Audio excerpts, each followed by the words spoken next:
Welcome everybody to the show. I'm super excited today.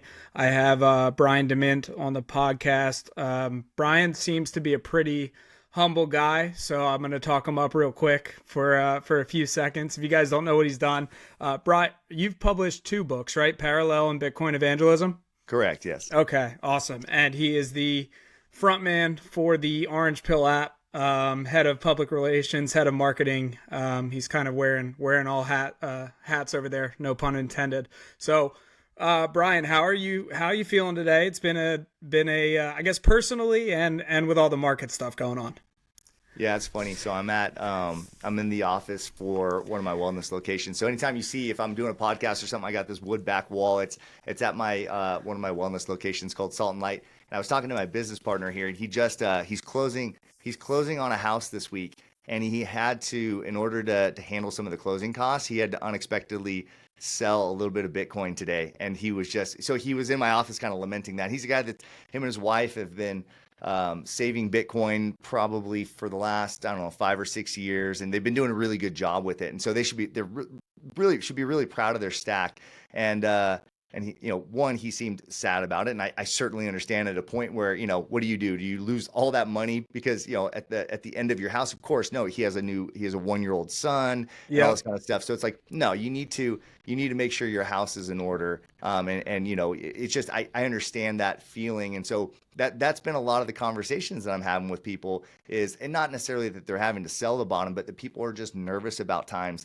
And what I told him is I said, look back to, just like market cycles of the past.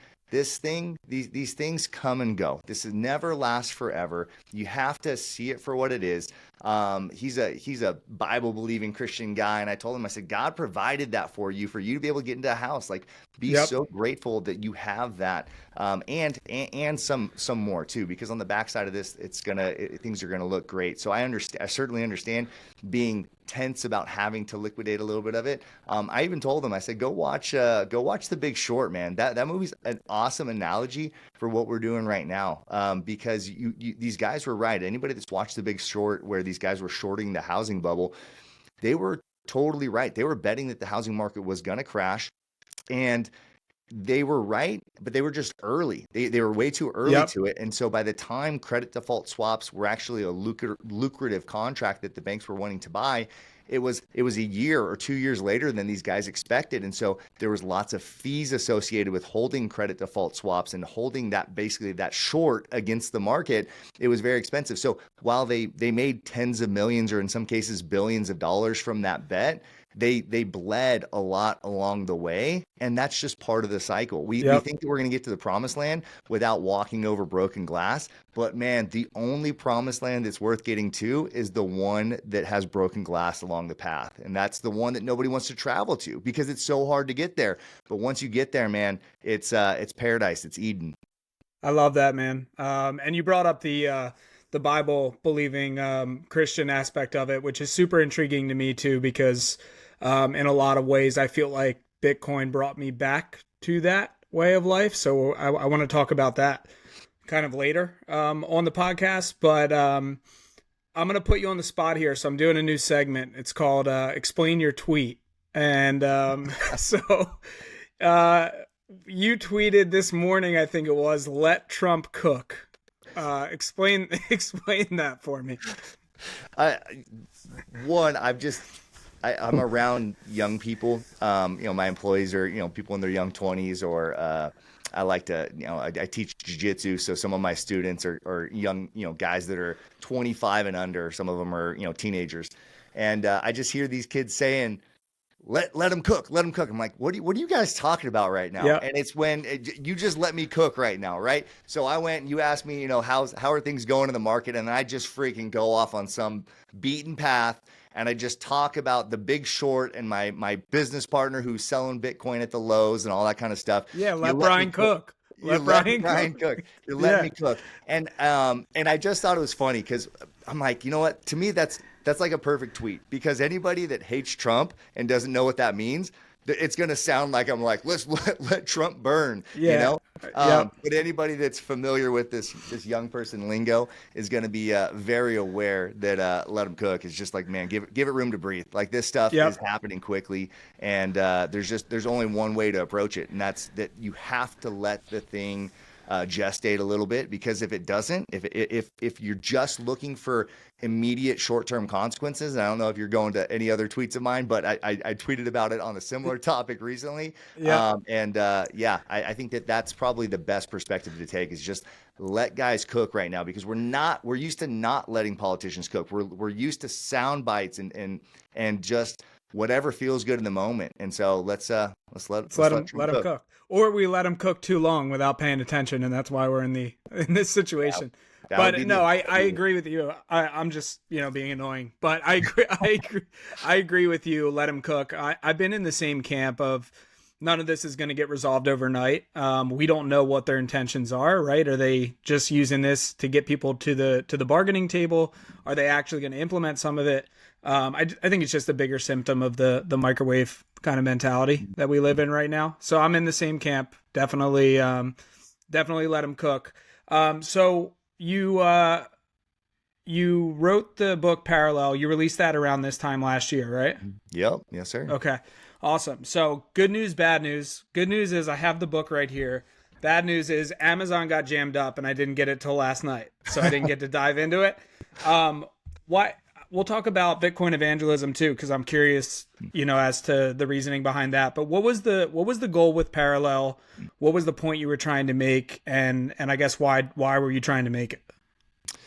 Well, I just think the most important thing, and just because I think it's the most important thing, this doesn't mean this is like a universal truth. But me, Brian Dement, I think that the most important thing we can do to prompt hyper Bitcoinization is not just hodl our Bitcoin. I think that's fine and dandy, and I think it's helpful.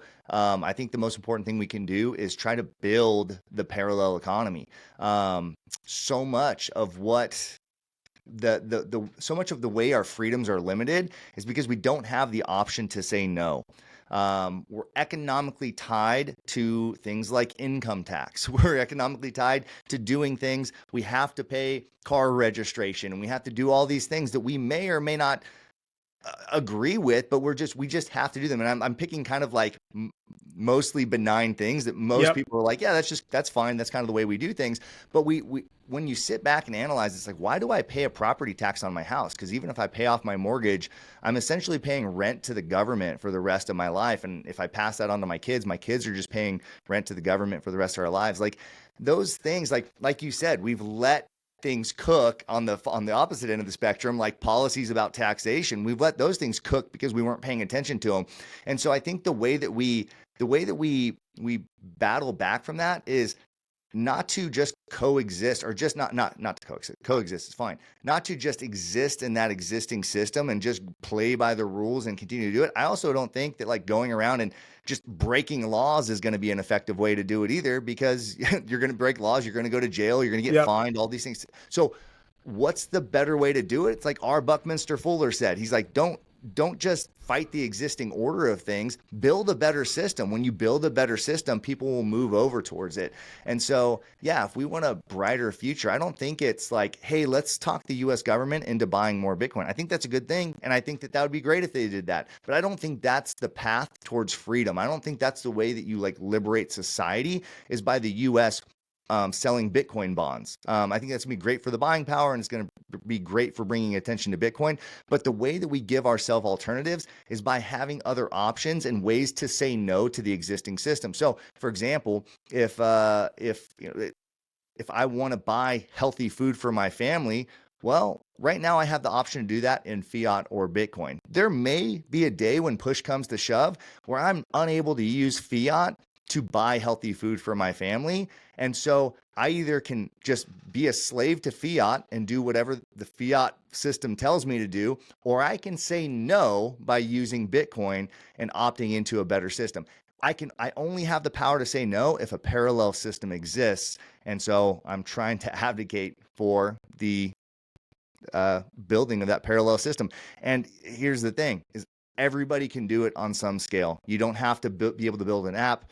You don't have to have a business. Whatever you do in the fiat economy, somebody's willing to pay you fiat for it. Somebody's willing to pay you money for it. There's somebody willing to pay you Bitcoin for it as well. So Yep. by getting into the Bitcoin economy, you don't have to be like, I'm going to go spend my sats. I think you will eventually find that there's value in that, but just be somebody that accepts sats. You fix computers, great.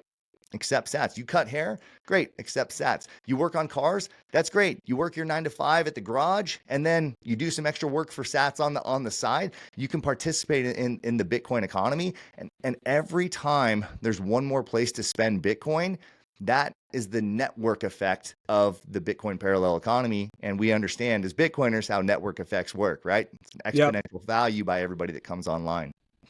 Absolutely. A lot of stuff to unpack there. And I think, so I was listening to the podcast you did with Bram, the Bitcoin for Millennials podcast. It was like 6 months ago. I think you brought up a super important point here that I want to highlight for maybe people who didn't do that or listen to that rather. You talk about voting with your dollars. And I want you to just kind of elaborate on that concept a little bit because I loved it. Oh, thank you, man. Well, the last chapter of Parallel is called Every Day is Election Day. And as I told Bram, it's not a particularly political chapter.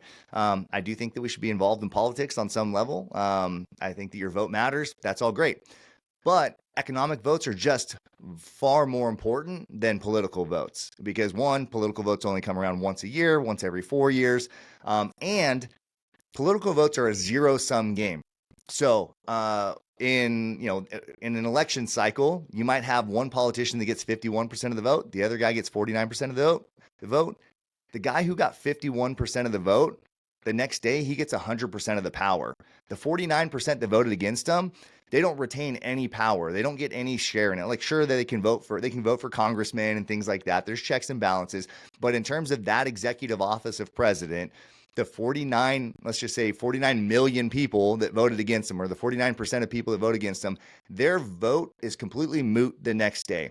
Now, the example I gave Bram is, imagine that there's a company who sells $100 million of a product last year. In 2024, they sell $100 million of beer. And then in this year, they do something that people don't like.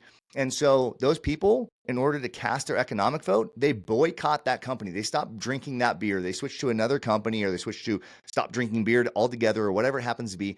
So that company still sells 51% of what they sold last year. They still sell $51 million of their product. But every dollar that they didn't sell is a painful reminder that what they did upset their demographic. It upset their customer. So when Biden won 51% of the vote, there was a lot of people that voted against him. He didn't feel any of that. He doesn't feel, there's no painful reminder that 49% of the country voted against him. Same thing with Trump. There's no reminder that there's a huge, well, I guess there are lots of reminders for Trump. Trump's getting reminders just about every day. Well, yeah. Biden, I'm conservative too. Biden was getting healthy reminders, but it doesn't impact their policy. It doesn't impact his power, right? Yeah. And so even with Trump, I guess they get reminders, but none of it degrades their power. Trump or Biden, they both have all of their power. It's not like, okay, well, if you got 100% of the vote, you were going to get more executive power, right? Yep. They still have 100% of the executive power. When you, like, say if Bud Light goes from 100 million to 51 million, their economic power has been diminished by 49%. And if they continue to do that year after year, they're actually going to become irrelevant. They're actually going to go out of business if they continue that practice. And so economic votes can actually deteriorate the existing order of things. And so that's simply my point, is that every vote that we cast in terms of spending Bitcoin or every dollar we spend with the Bitcoin companies, even if you want to spend fiat with the Bitcoin company, you're still empowering the new system and disempowering the old system. And the cool thing about an economic vote, though, is that it has the power of two, especially when we're talking about fiat versus Bitcoin. Because when we don't spend $1 in the fiat economy, it's -1 for fiat, but then it's a +1 vote for Bitcoin. So it's actually doubling the effect of that vote, where a political vote just does kind of have that same gravitas towards it. Yeah, because essentially what you're saying there is, you're going to vote in some way, shape, or form, regardless, Yeah. with economics, right? With your dollars. So it takes one from the other and obviously puts it into the other bucket. You said something interesting there that I want to go into a little bit. You said politics do matter, and I feel like I've been screaming from the top of the soapbox, at least this election cycle, that like good people have done nothing for too long because they don't think politics matter. And that's again to loop back to letting them cook for too long. I think that's why we've kind of fallen into this system that we're in to some extent. Obviously, the fiat system's broken, so it was inevitably going to trend this way, regardless of whether red or blue was in power. But I think it has to do, and stay with me here, I think it has to do with the ethos, the typical ethos of the two voting groups. Like when you look at kind of the leftist side of things, it's more so, not all times, but it's more so, I'm helpless, help me, I need the government to step in and do something. And when you look at the conservative ethos, you typically have a lot of high earners, a lot of self-starters, a lot of people that never relied on the government for anything. So why would they rely on them now? And that's why I think it shifted so far. Like, I think that's why the conservative base up until this year hasn't really, to be frank, given a shit, because they're self-starters. And I'm just curious if you have a take on that, or anything you can do to elaborate on that. Yeah, I mean, I think that's a great analysis. Real quick, not to stop. Like, you're an entrepreneur, you're a business owner, right? Have you? When did you start caring about politics? I would say I probably started caring. I think it was the second Obama, second Obama campaign, and that's just I had started a business right around his first campaign, his first presidency, but I saw there's 4 years of kind of seeing like, man, this is tough, I mean, I think what it comes down to is,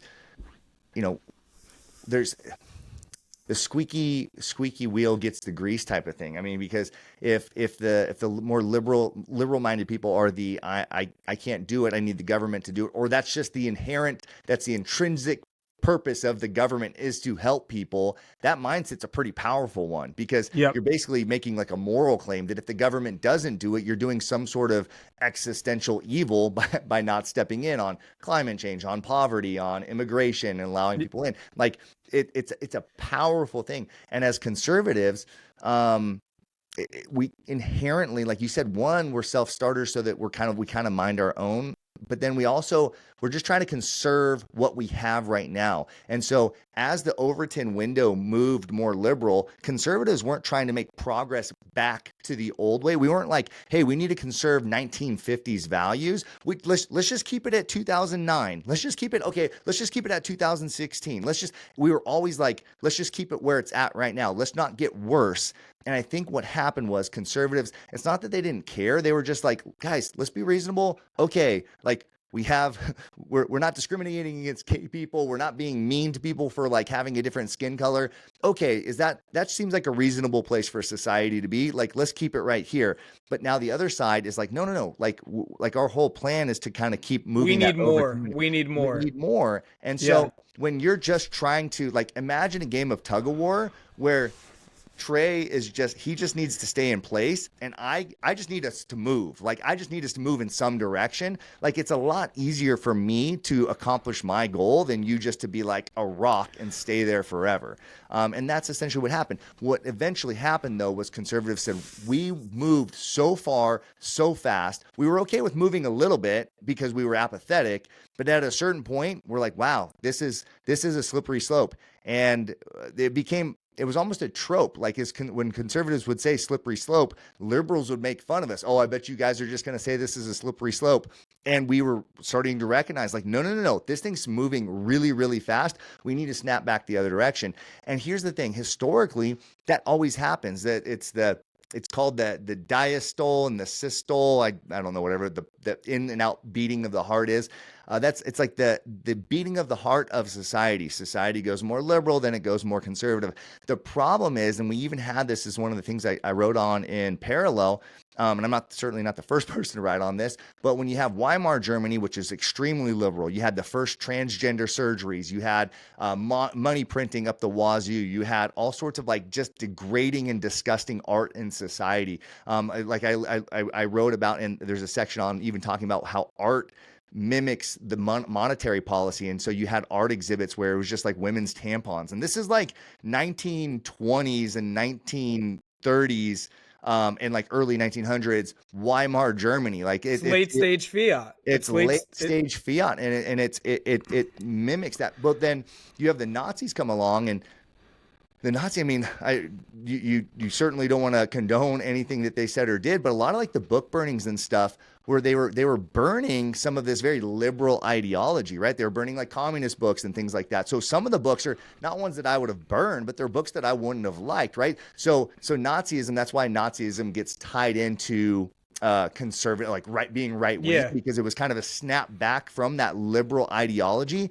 But the problem was we tend to snap from liberal collectivism to conservative collectivism. We very rarely go back to individualism. And so I think that that's what we have a choice to do right now as Bitcoiners, as kind of liberty-minded people, is to not just say, oh, society was so liberal, or liberals say we need things to be more free and open, and so we're going to use the government to do that. And then you have people who are like, well, we need the Nazis to get rid of all the liberal, dog poo-poo in society, and so we need them to take care of it. And it's like, no, there's the middle ground isn't just being like being lukewarm on your values. The middle ground and the where we want the pendulum to stop is actually at individualism. It's the pendulum swinging from collectivism to collectivism, which is historically dangerous. And I think that we have a generation of people who are well versed enough in history to understand that we have a unique moment and we have a unique tool in Bitcoin that this financial asset that has the ability to be the base of kind of that new society that's providing fertile ground for individualism. I love that, man. That's it. That's a great point.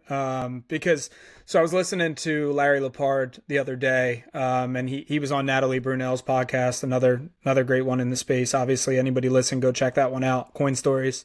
But Larry talks about collectivism, and he says the issue with it is who do you trust to lead the collective? Because that's exactly what happened in Germany. It's exactly what's happening in the European Union and all those countries right now. I mean, we're seeing it all over the place on both sides. Obviously there's issues on both sides of the spectrum. I got another question for you here that I was pondering the other day. I'm putting you on the spot, man. I apologize, but I think your insights are super unique. So I'm trying to hit you with the hard questions that maybe people haven't heard. I was thinking the other day if Keynesian or Marxism did more damage over the history of, over the history of humanity. And I'm putting you on the spot. What do you think is a more destructive ideology? Between Keynesianism and Marxism? I think Marxism would be like directly tied to more I'm sorry, it's weird. I'm laughing at that. Like chuckle. I'm just thinking of like the magnitude of it, right? Like the sheer magnitude of through the 1900s, the 20th century, of how many deaths were tied to not just a wars, but like bad policy, lack of food, nutrition, disease, all that kind of stuff. So like communism probably has several 100 million deaths on its head. Now Keynesianism is the danger of Keynesianism is it masquerades as being more moderate or middle ground, and it's just woven its way into what we think is a capitalist society like the United States of America. So it takes this like loose monetary policy and the fact that we need growth by expansion of the money supply, and it applies that to a capitalist society. And so I don't know what's more dangerous, the overt bad guy or the bad guy that has a smile on his face and that makes you believe he's the hero. And so I don't know. I think that Keynesianism has the ability, if left unchecked, probably would have done more damage and has gotten us into the place that we're in here in the United States. Because overt communism probably would have had a hard time making its way into the United States, especially in the 1950s and the 1960s. Yeah. There was such a repelling of communism. It had to come in the form of something like Keynes. Um, and I mean, certainly, like the central bank cartels were like that was their philosophy. And so I believe that communism will have a bigger death toll on its hand. Keynesianism is getting checked in real time because of the rise of libertarianism, the rise of Bitcoiners, the rise of study in monetary policy. And I think it's amazing because the US probably goes insolvent at like $70 trillion in debt. The fact that we're trying to deal with this problem in real time, and you have regular people talking about the amount of debt that we have as a sovereign nation at about 35 trillion or 36 trillion. I think we're kind of getting ahead of this thing. Not to say we're in a really screwed up situation, but things need to get way more screwed up before that whole system collapses. So we're on the path to that. But most people, it's like they've already jumped off the building by the time that they're trying to like open their parachute. We're checking our bag. We're like, yeah, we're getting up to the side of the base jump, and we're trying to make sure that everything's in check. Our house is in order before we make this jump. Most people they jump, or most societies jump and then try to fix it on the way down, and it's just too late at that point. And then they just opt to reset their currency, and that's why they go down that path. Yep. I think Keynesianism will get checked, and I think that's what's happening in real time. No, I love that. I kind of came to the conclusion that Keynesianism is just what fuels the fire of Marx. It's the gasoline on top. You know what I mean? Like these forever wars that we're fighting are obviously existing in our capitalistic society, and it's being flamed by the Keynesianism. The rise of Hitler, since we were talking about it, was largely fueled from the terrible monetary policy. That the what was it, the Weimar collapses, and then all of a sudden everybody's blaming everybody else, and now all of a sudden you're electing Hitler to power. So I was thinking about that. Sorry to put you on the spot, but I wanted to get your take on it. So you wrote Parallel. What was the thesis behind Bitcoin evangelism? That's a good question too. Man, you got all the ring dingers today. Sorry, dude. No, it's not hard. I love talking about this stuff. But no, it's funny because when you get in podcast mode, it's not a knock on anybody. You just do a lot of the same questions. And so it's fun. It's fun when somebody asks different questions. Bitcoin evangelism, it's pretty simple. It's like, aside from just being a Christian at heart and just, thinking I'm an evangelical Christian. So The idea of something that's important to me, I want to share with other people, like that's just kind of, part of who I am. Now, that's not even like the main point. Sitting back and thinking about how do we spread Bitcoin? Because that's the other end of it, right? If Parallel is about like, we need to build this parallel system so that people have a freedom option, the ability to opt out of things that they don't want to do. Well, then Bitcoin evangelism was the first book that was just like, well, how do we understand this stuff in the first place? Well, probably the biggest, most profound movement in human history is the rise and spread of Christianity. How did Christianity spread to every corner of the globe? From just this little place and this martyr that died, and his movement spreads after that. Like, so how does it become a worldwide phenomenon? It's because Christians throughout history had a really good pitch for two kinds of people. Their evangelism appealed to the atheist, the person who does not believe in a God at all, and then they have an appeal and a pitch to or a form of evangelism to the pagan, somebody who believes in higher powers, but they believe in gods other than Jesus Christ, right? And to me, I think that's exactly what we have before us as Bitcoiners. We have the no coiner atheists, right? The people who just strictly do not believe in this type of technology, digital money. This doesn't make sense to me. I love this, dude. I Keep can't. going down this road. I love, dude. I love this. Go You have ahead. like 3 or 4 friends in your mind, and like I Yeah, know exactly who is. just the relatability of all of it. But go Yeah. ahead. Go ahead. And so it's like, yeah, it's just like I can't touch it. Therefore, I will not believe in this stuff. I'm a gold bug, or maybe I'm a fiat maxi, or whatever. I just don't want to touch this stuff. So there's the the Bitcoin atheist, right? The digital money atheist. Or there's also the altcoin pagan. So there's somebody who believes that the Bitcoin blockchain was this revolutionary invention, and it peer-to-peer payments really matter. But these people believe that we need to extrapolate that, and we need to have whatever X, Y, and Z. Like you need to put your lemonade stand on the blockchain or something like that, Yeah. right? Just like these weird, like impractical executions. We need to tie real world things. Like we need to back land with digital tokens. It's like that's the whole problem with like gold backed currencies is that there's nothing that ties that. Bitcoin is the asset itself, because it itself is digital. So anyways, without like going down that whole rabbit hole, there's those two types of people. There's the altcoin pagans, and then there's the no coin atheists. And so if Christianity spread so well because it was effective at basically evangelizing those two groups of people, well, I wanted to try and make a book that made pitches to those two types of people. So my Bitcoin evangelism hopefully appeals to those two types of people. And ideally, most of the people who read my book, I have some people who read it and they're not into Bitcoin, or they're into altcoins, and yes, it orange pills them. I think most of my readers are Bitcoiners already, people who already are Bitcoin maxis, and they get Bitcoin, but they just have a really difficult time explaining Bitcoin to people, like in a way that orange pills them.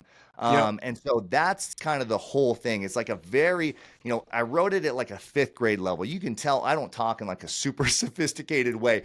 I wrote it in a very like layman's, like a very layman level, so that it's just like, well, this is really easy to read and understand. And like, okay, I got Bitcoin before, but now I think I understand how to explain like trustlessness. I think that's one of my favorite ones, like trustlessness, because that goes back to like the no coin atheist, my mom, my stepdad, my uncle who's a gold bug. Like these guys, like I don't understand this idea of trustlessness. Like why I could never trust my money to an algorithm. Like that just sounds crazy, because I'm just trusting computer code. And so, the example I use in Bitcoin evangelism to help answer that point is, man, you trust in algorithms all the time and you don't even recognize it. I'll ask them, when was the last time you drove through an intersection going 50 miles an hour? You had a green light, and you had, your wife, your kids in the car, you have everybody you love in the car, and you drove through that intersection. You didn't think twice about your safety. You did it because you do that all the time.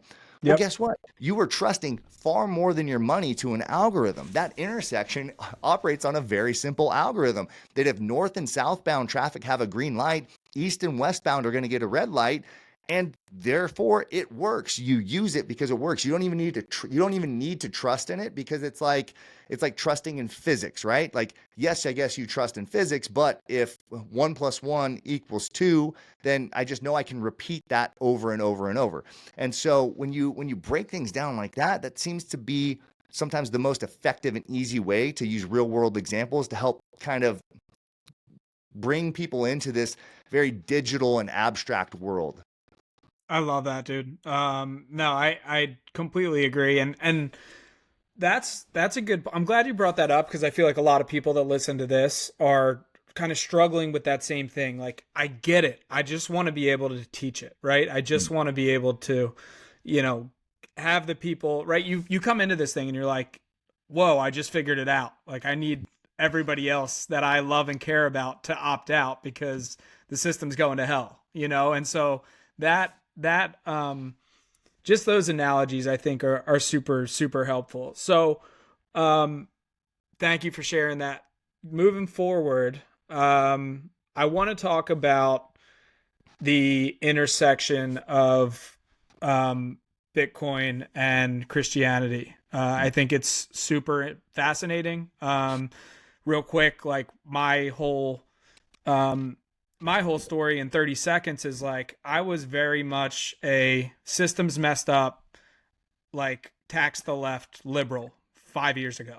Right. And what came with that too was like, there's a sense of, from living through that, there's a sense of hopelessness that I have empathy for my friends that are still in that bucket, because I know that they're just like, hey, the system's so messed up, like we need to fix it. And there's like, I think that that's a big, it's a side topic that we could elaborate on, but I think that that's a main case of where depression is coming from for a lot of people these days, especially young people, is the sense of hopelessness about the system. But along with that hopelessness, like I was raised non-denominational, was in church every Sunday from the time that I was, 10 years old to 16 years old. And I think what kind of happened was I found Bitcoin and I just had like this renewed sense of hope, and it kind of like flickered the lights for me real quick.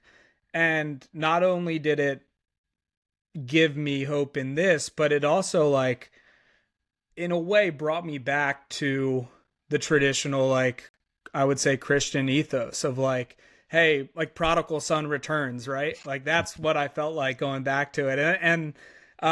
So I wrestled with that for a while, and it brought, I think there was an indirect, you know, relationship from Bitcoin of like getting back into my relationship with God, which I've, obviously still working on if you follow my Twitter to a large extent. Uh, and my girlfriend had something to do with that too, but I digress. I'm curious to hear your perspective on how you think these things tie together. And maybe for some people who are listening to this that aren't Bitcoiners, but they are Christian, and there's a lot of things in the Bible about money. And if you can elaborate on some of them, I think that'd be great. No, man, it's awesome to hear, kind of where you're at in your path and your journey. And yeah, we're all working this stuff out. I think there's like a misnomer in the world that Christians, we have this self-righteous attitude that because we've become a Christian, we've then like figured out life, and we're somehow perfected or something like that in terms of our character. It's like, no, like that's the whole life of a Christian man, is that we wrestle with God. I mean, that's like this, Jacob from the Bible, like literally there's this whole story about how he wrestles with God. Jordan, if anybody read Jordan Peterson's new Yep. book or I'm a just heard about it, huge we Jordan wrestle with Peterson God. fan. Yeah. Yeah. Yeah. It's like that's the calling of godly people, is that we wrestle with God. That's what Israel, Jacob, the name Jacob, who became Israel. That's what that means. It's like this whole nation just like wrestles with God. Like sometimes we're hot with God, sometimes we're cold with God. Sometimes we're on the good path, sometimes we're not on the good path. So yeah, I mean, it's not a once in, you don't cross the finish line on the Christian walk. We're just kind of constantly being worked out in that. And I think that that's an ethos that appeals to Bitcoiners. Bitcoiners understand that like it's not an easy journey. It's the nature of Bitcoin is a volatile nature. It's up, it's down. We wrestle with God. We wrestle with Bitcoin. We wrestle with just the highs and lows of it. But aside from that, like you said, yeah, there's lots of talk in the Bible about money. And I just think that there's a strong Christian case for Bitcoin. It's Christians are called to protect those who cannot protect themselves. The Bible specifically asks us to do that, specifically to care for the widows and the orphans, the people who are, some trauma happened in their life, some bad event happened to where they're not empowered to fend for themselves. And I think that if the Bible were written in today's age, I think it would include things like people who are being financially scammed. Widows and orphans were so vulnerable because, yeah, people could take advantage of them. Old people are so vulnerable, which old women would kind of fit in that widows category, or old people would fit in that widows category. The number one, I was talking to a guy yesterday, and he said his mom, he was looking at his mom's bank account, and the amount of like scam charities that she's gotten calls on the phone like, hey, will you contribute $20 a month? He said she pays she has no money. She pays thousands of dollars per month for just like different things that people have called her and want money for. It's like old people can get taken advantage of because they don't always know better. They're confused or whatever. And so when you don't understand how the system works, you will get taken advantage of. If you don't understand how fiat works, and I think that's why every Bitcoiner has a bit of a chip on our shoulder, because we lived most of our life not knowing how the system worked. And we realized, man, I didn't figure out Bitcoin till I was 25 years old, till I was 45 years old, till I was 50 years old. I got scammed for 50 years. Are you freaking kidding me? Well, screw that. Like, not only am I going to take care of myself, I'm going to make sure every man, woman, and child I can possibly let know about this. I'm going to get them to the safety boats. I'm going to get them to the life raft as well, because this system is freaking screwed up. And so, yeah, Bitcoin represents a system. It represents that lifeboat, because what other monetary system could we go to? Like, if the fiat system is draining people's wealth, literally stealing from them every year, well, we could point that out. And in the past, you could always point that out, but you would never have anywhere to direct people to go. And so before 2009, it was like, hey, by the way, fiat's a scam. Cool. Well, what do we do? I don't know. Maybe buy some gold. Well, what can I do with my gold? Like, we're gonna start Well, gold's a gold. papered over too. Yeah, Like, exactly. you know what I mean? It's like, yeah. Exactly. And people tried. Certainly, there's plenty of libertarians who, went the gold route and stuff, but there was never a place. It was just, you could only point to the danger, and you can never point people to the lifeboat. And that's what Bitcoin represents, is like, finally, okay, we can point somebody in the right direction to how screwed up the system is, and a way for them to take care of themselves. So yeah, if you love and care for other people, I believe it's our duty and our calling as men of God to do something about that. If I walk outside of my house and my neighbor is getting held up at knife point, what kind of God-fearing man am I if I just walk back in my house and continue on as I was? My neighbor is being robbed. Now, it doesn't mean that I need to go over there and fight this dude to the death to save my neighbor. All I need to do is at least like yell like, hey, Mike, look out. There's a dude with a knife right there. Yeah. Run, get out of here. Or I can run in and call the police. Or I can go in and grab my gun and chase this dude off, Yeah. right? Like, there's things I can do, but and certainly I can choose to do nothing. But I think that those of us who have a moral backbone given to us by God would not stand by idly in that type of situation. Now, what's so insidious about this, like when we were talking about Cain's, is that it is so insidious. Our neighbor is being robbed, but he's not being robbed at knife point. He's being robbed with a pen. He's being robbed with the wave of a new bill or a new central bank or a new financial policy at some level of government and bureaucracy that he doesn't understand. And so I can walk back in my house and do nothing, or I can yell, hey, Mike, dude, you're being robbed by the central bank, bro. Yep. Run, get out of there, And so Yep. I think it's that simple. It's if you have, again, I believe we are born with that. The book of Romans says that every man, woman, of child, whether you've heard the name of Jesus or not, like, there's a God because you see mountains, you see sea, you see air, you see this beautiful world, and you're born with something inside of you that says, like, I shouldn't do wrong things and I should do good things. Like, that is Yep. given to you by God. That is placed in your very soul by God. And so Bitcoin aligns with that, because yes, you get to say, hey, bro, run. Oh, and by the way, here's a way to protect yourself next time. Yep. I agree with you 100%. There's a story that you shared again on Bram's podcast about when Jesus was crucified. He didn't, lash out, but when he found out that people were stealing, from essentially the poorer people, that was the only time that you see in the whole Bible of him lashing out. I think that's a powerful metaphor. You want to explain that real quick for the people? No, I think it's like really important. It's a really important thing, because at the end of Jesus's life, he's being crucified. And I don't think it's any kind of mistake that the point of human history that God chose to come into human history as Jesus.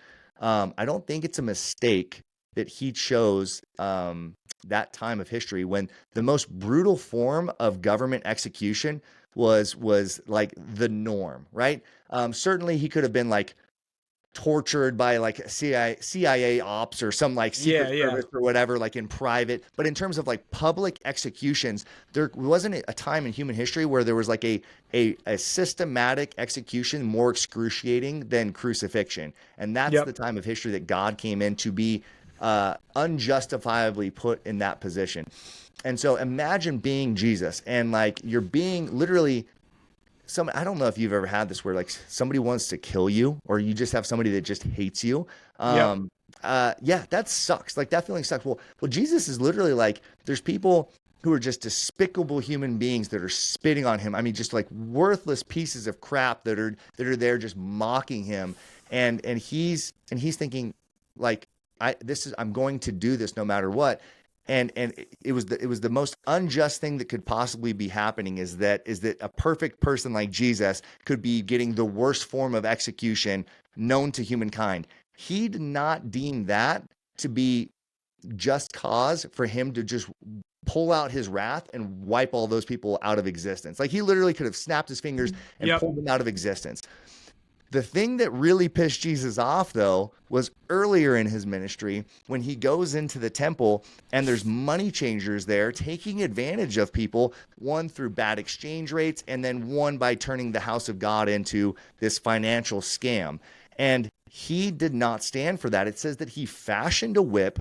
So he literally made a weapon, turns Yep. over those tables, and starts attacking people with a weapon. So when people were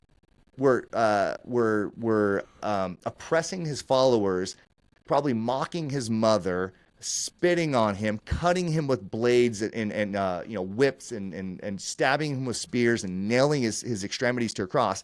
That didn't elicit his wrath and rage, but financial scams, and especially in the name of God, he was not having it. He was justifiably righteously angry. And there's a type of anger in the Bible that is condoned, and it is righteous anger. It's when somebody does something and we all understand this, right? We hear a story about a kid that something horrible happens to, and there's a fire in your belly that like, oh my gosh, if I was in a room with the person who did that, oh, that Yep. guy, he would have a real bad day, right? We all have that instinct.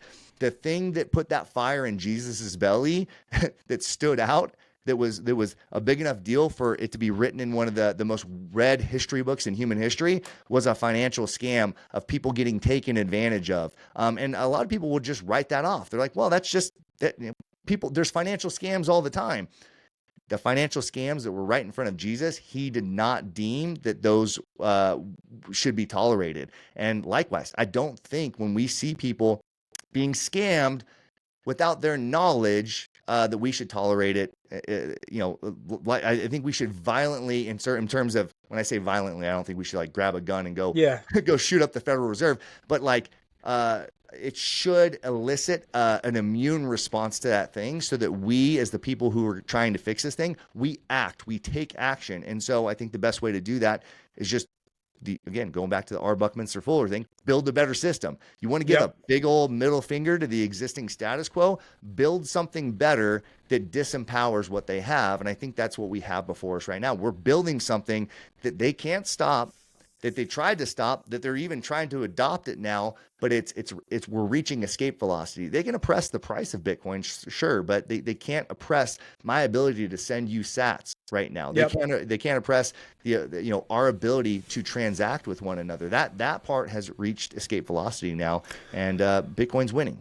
Yeah, I agree. I've often said that aligned incentives were Satoshi's quote unquote superpower. Mm-hmm. And I think we're at that point now where, like, if they did try to restrict anything, it would just fan the flame of more people needing to do it. So Yep. it is at escape velocity.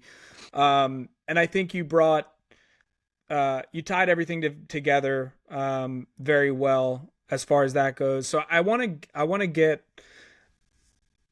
I've often thought that you see these cycles. You see these cycles in human history, right? These 250-year cycles that Ray Dalio talks about, of the rise and fall of nation states. You could call it, at one point it was religions, right? It was the Catholic Church that was running all of Europe. But there's these 250-year cycles, and I tend to find myself wondering what civilization would look like if we didn't have to start over every Mm, 250 mm. years because of fiat.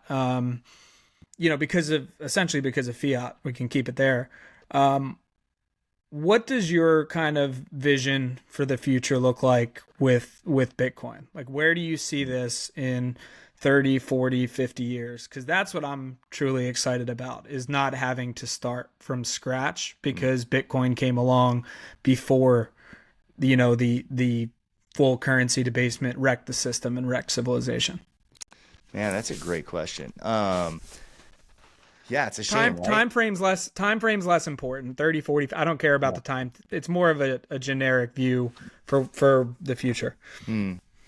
Yeah, no, it's a really depressing thought to think that that yeah, if every 250 years we just purely built on the progress of the 250 years before, we'd have hoverboards like Back to the Future promised, but we still don't have hoverboards, and I'm pretty frustrated. It's because of I fiat. know. Now Um, we're stuck with jet skis, dude. They're jet skis. that's right. They're fun. That's right. These are great. Yeah. Um, but no, I think what we're gonna have is we're not going to have massive resets. We're going to have secular resets, meaning like secular market resets. So the human desire to try and get ahead through the use of credit is not going to go away. So you'll have individuals and corporations still borrowing and leveraging money, because you can do that even in a Bitcoin economy. You can still collateralize Bitcoin and borrow money against it, right? I'm sure other instruments like that will exist even in a Bitcoin economy. But the system itself cannot do that. So, and what I mean by that is like, yes, you could have a micro strategy that could blow up, or you could have individuals who could, go bankrupt in a Bitcoin economy. That doesn't make the entire economy reset. With fiat, it inherently requires a reset because the thing gets so bad and so broken that we all understand this, that they have to cause hyperinflation in order to pay off Yep. debt.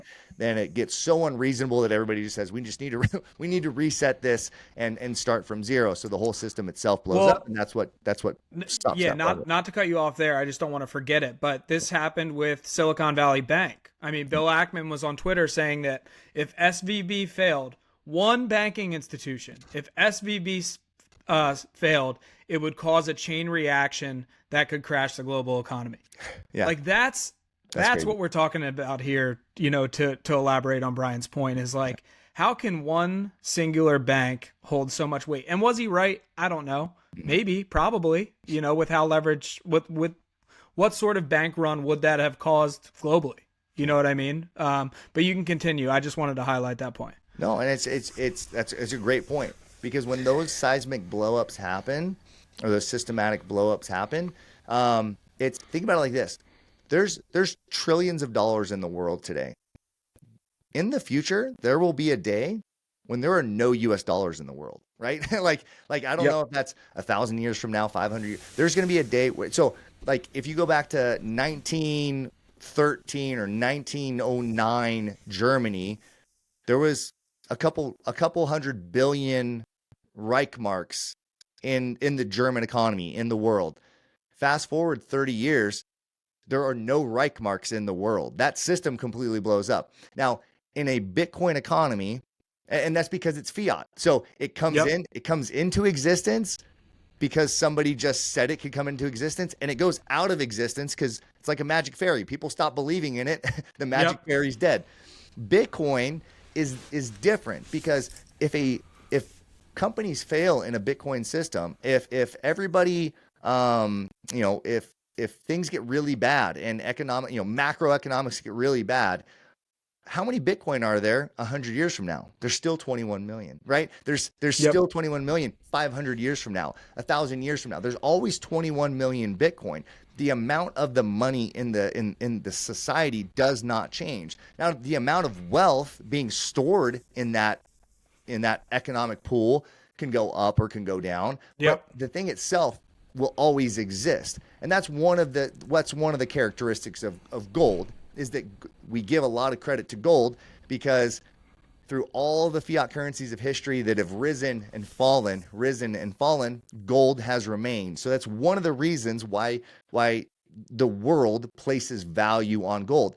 Bitcoin shares that characteristic. There will be currencies that will rise and fall, and yet Bitcoin will still be 21 million.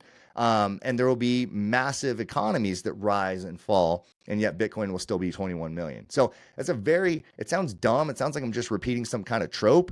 It's actually a pretty profound point when we understand that something exists outside of man's will. Yeah, I mean, it sounds like a trope until you relate it back to gold. I mean, it's been around since essentially since humans have been transacting, right? And it's been the preferred store of value. So I completely, understand where you're coming from with that. Um, yeah, I mean, I don't have anything else, Brian. This was a lot of fun, man. I hope you enjoyed it. Anything else you wanna talk about while you're here? Well, thanks for letting me cook, man. I appreciate it. Yeah, dude. Had to bring Let it full Brian circle. let Brian cook. Oh, Yeah. So, do you want to just tell people? Obviously, guys, if you're listening to this, check out Parallel. If you're struggling with orange pilling people and you need to grasp it a little bit more, check out Bitcoin Evangelism. We didn't even get into orange pill app, dude. yeah. You want to do a little bit about like Let, let five me minutes of orange? let me do the pitch. Let me do the orange pill app pitch, man. And it's orange pill app simple, dude. Like we have X, we have Noster, like that we have a nice social community for Bitcoiners. That's all online. The future is not online though. I think if you went back to the 1990s, the early 2000s, if you were looking ahead to the next 20 years, you'd be like, wow, the future is online. That's great. We've lived through that, and there's great tools. Like right now, you and I are able to connect because of technology and because of being online. The more that AI grows, the more that AI spreads and just does a lot of the menial tasks for us, the more people are going to want to go offline. There's going to be two types of people. There's going to be people that get more online and they're just plugged into the metaverse in their brain, which and you can call the metaverse social media, right? Just this Yep. being this act. I have this huge temptation to just be glued to my phone, right?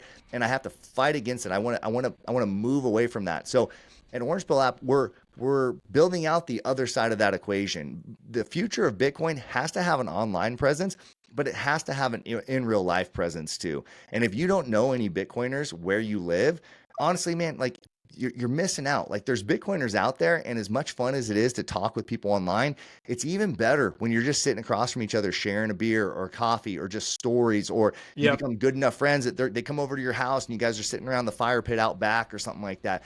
That is real life, and that's what Orange Pill app helps you do. It helps you connect with other Bitcoiners who are close to you, people that live in your neighborhood, in your city, in your when you're traveling. That's one of the coolest things. Like when I go to a Bitcoin conference, I open the app and it's like, dude, there's Bitcoiners everywhere right now. It's so I'm not cool. Mr. Cool Guy. I don't get invited to like the sailor after parties and stuff like that. But I've Which used is which is bullshit, by the way. You should be invited to the sailor after parties, but they can't. Yeah, they don't let me cook there, no, Um, no. But man, but that's the cool thing. Like I've used Orange Pill app when I'm on the road or at conferences, and you get to find other Bitcoiners, and you get to do the after party thing. You get to do the fun thing with other Yep. plebs, and it's just there's something magic in connecting with other Bitcoiners, and I genuinely think that's a really important part of Bitcoin. If we're not connected, um, if the only people I know are online, I'm kind of leaving an attack vector on my lifestyle, right? Because if Yep. things get real gnarly someday, I think things are kind of getting, we're kind of getting a bent more towards freedom and liberty, but things could snap back at some point pretty quickly and violently, right? And like, Yep. our social media is censored, our digital communications are censored. Man, if I don't have an ability to transact with the local rancher who can sell meat, or if I don't have the ability to transact with local merchants where I can buy stuff in Bitcoin, then I'm kind of missing out. So Orange Pill app, we're whether you're doing it for fun, you just want Bitcoiners to hang out with, or you're trying to find merchants or people who accept Bitcoin in the parallel economy, we have both of those things. And we're trying to build tools to make those connections more functional. So we just built a wallet that's native to our app. And we have more functionality in this wallet, I think, than any other Bitcoin wallet in the world. That's not just, I didn't invent it. I'm just like a guy on the team, so I can brag about it. These guys are freaking brilliant, man. So with our app, you have the ability to turn on or off location services. So like if I want to find Bitcoiners near me, I can say, turn on location services. And I can be like, oh, there's, 10 Bitcoiners within 5 miles. Okay, let's hang out. Like, let's grab a coffee for this afternoon. The other thing you can do, because we're the only Bitcoin wallet that has location ability, you can actually zap Bitcoiners who are in your city. And you can be like, hey, by the way, here's 100 sats and here's an invitation to my barbecue that I'm going to have for Bitcoiners this week.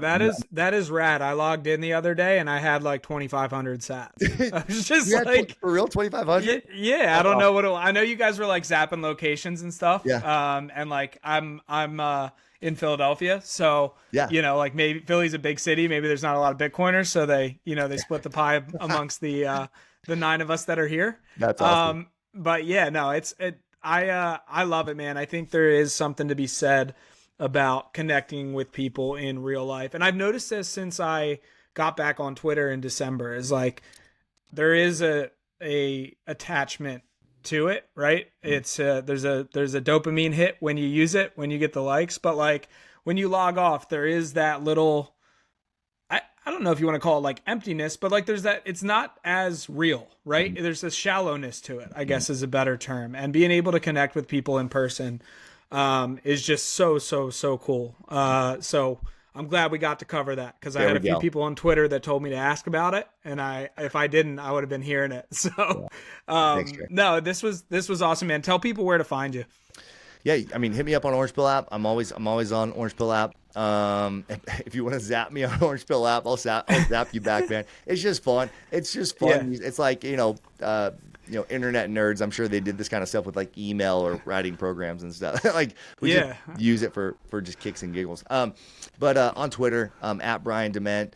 The books are on Amazon, so Bitcoin Evangelism and Parallel. But go to Orange Pill app, man. If you're watching this, sign up, try out Orange Pill app. Like, try to go find a merchant. What's the lifetime membership cost on Orange Pill app? It's 300,000 sats for like the Giga Chad. That's like, I think that's what I did, because I just was like, screw it, I don't feel like paying monthly. Yep. Like, it's so worth it. Worth it, without a doubt. And if you guys want to dip your toes in the water, start with the monthly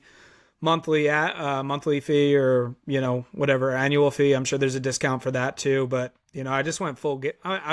This is my year, the year of me going full Giga Chad, Brian. So just on everything.